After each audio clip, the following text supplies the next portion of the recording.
السلام علیکم ورحمۃ اللہ وبرکاتہ۔ آج میں ہلدی پر بات کروں گا اور تفصیلی بات کروں گا، اور آخر میں اس پہ نسخہ جات بھی ایک یا دو بیان کروں گا۔ تو بہت اچھی ویڈیو ہونے جا رہی ہے آج کی، تو میں شروع کرتا ہوں جی۔ ہلدی ایک نہایت مشہور مسالہ اور جڑی بوٹی ہے جو تقریباً ہر کچن میں پائی جاتی ہے، مگر طب نبوی آیورویدک میں اس کی طبی اہمیت صدیوں سے مسلم ہے۔ ہلدی کے طبی فوائد: نمبر 1 میں خون صاف کرنے والی ہلدی خون کی صفائی کرتی ہے، جسم سے فاسد مادے خارج کرتی ہے، اور جلدی امراض، چنبل، خارش، پھنسیاں، کیل مہاسے میں مفید ہے۔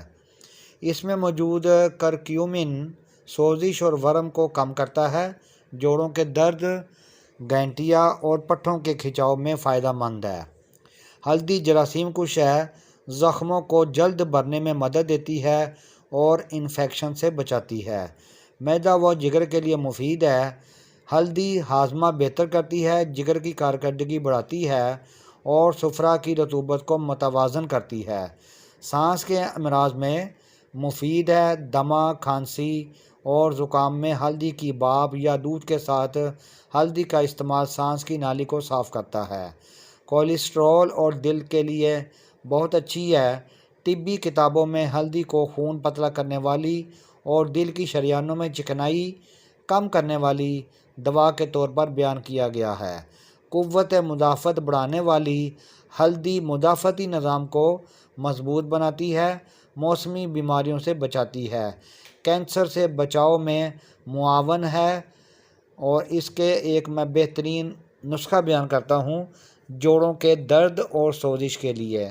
ہلدی پاؤڈر 1 چمچ، نیم گرم دودھ 1 کپ، شہد 1 چمچ۔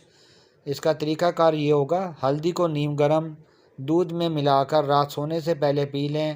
شہد ذائقے اور افادیت بڑھانے کے لیے لازمی ڈالیں۔ فائدہ: گینٹیا، جوڑوں کا درد، سوزش اور پٹھوں کے کھچاؤ میں آرام پہنچاتی ہے۔ اس کا دوسرا نسخہ بیان کرتا ہوں: زخم یا پھوڑے، پھنسیاں، اس کے لیے بہترین ہے۔ اس کے اجزاء نوٹ کیجیے گا: ہلدی پاؤڈر 1 چمچ، سرسوں کا تیل چند قطرے۔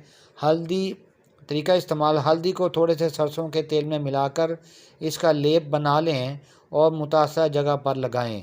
اس کا فائدہ: جراثیم کش ہے، سوزش کم کرتا ہے، زخم جلد خشک اور بھر دیتا ہے۔ اس کا جو مزاج ہے وہ القانون